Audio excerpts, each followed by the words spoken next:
بسم اللہ الرحمن الرحیم. ذرا سن لو.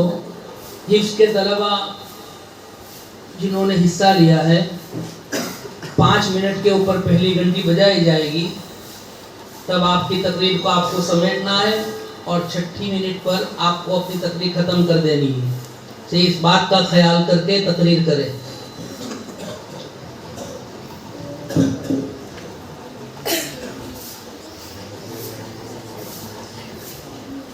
بسم اللہ الرحمن الرحیم. نحمده ونصلي على رسوله الكريم. اما بعد، قال النبي صلى الله عليه وسلم: خيركم من تعلم القرآن وعلمه، او كما قال عليه الصلاة والسلام.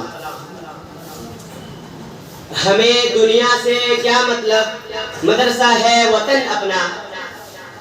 ہمیں دنیا سے کیا مطلب، مدرسہ ہے وطن اپنا. مریں گے ہم کتابوں پر، ورق ہوگا کفن اپنا. محترم سامعین کرام، آج کی مجلس میں آپ حضرات کے روبرو مدرسے کی مختصر حقیقت بیان کرنا چاہتا ہوں. امید ہے کہ بغور سماعت فرمائیں گے. مدرسہ ایک بہت بڑی نعمت ہے. آج کے دور میں مدرسہ بہت ہی قیمتی چیز ہے. اللہ نے آج یہ نعمت عطا کی، ہمیں اس سے فائدہ اٹھانا چاہیے. علم دین کا اتنا سیکھنا فرض ہے جس سے نماز، روزہ وغیرہ درست ہو سکے. علم دین کی تعلیم اس مدرسہ میں ہوتی ہے. یہ مدرسہ ماں کی گود کی طرح ہے. جس طرح بچہ ماں کی گود میں پرورش پاتا ہے، اسی طرح انسان یہاں بھی پرورش پاتا ہے. اور مدرسہ انسان کو انسان بناتا ہے. یہ مدرسہ چند افراد مل کر بناتے ہیں اور مدرسہ کئی افراد کو بناتا ہے. ہم مدرسہ کی عمارت بناتے ہیں اور مدرسہ ہمارا قلب بناتا ہے. اللہ سے ہمارا تعلق جوڑتے ہیں. اور یہی نبی کا کام تھا کہ مخلوق کو خالق سے جوڑتے تھے. جس طرح نبی مخلوق کو خالق سے جوڑتے تھے، اسی طرح مدرسے ہم کو اللہ سے جوڑتے ہیں. لہذا ان مدرسوں کو نہ کوئی طاقت ہلا سکتی ہے اور نہ کوئی ان مدرسوں کو توڑ سکتا ہے.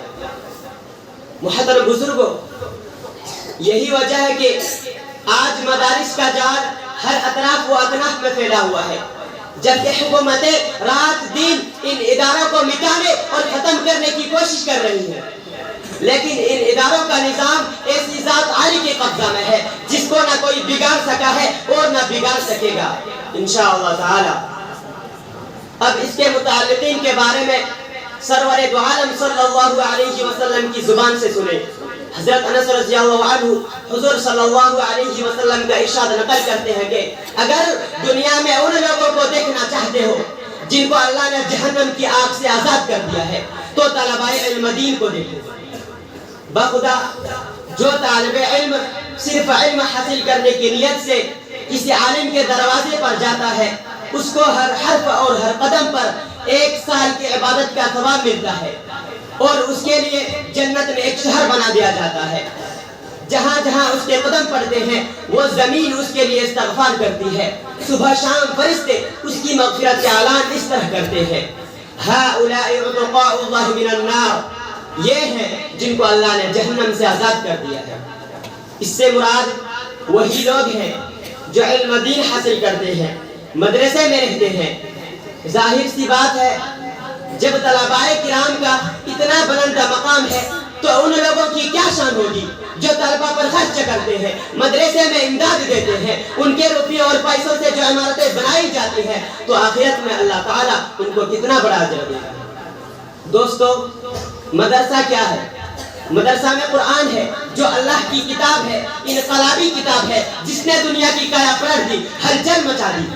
سب سے پہلے قرآن نے آ کر یہ کیا کہ جو بندے خدا سے ٹوٹ چکے تھے انہیں خدا سے جوڑا اور فرمایا کہ تم تعلق کو توڑتے ہو لیکن خدا نہیں توڑتا.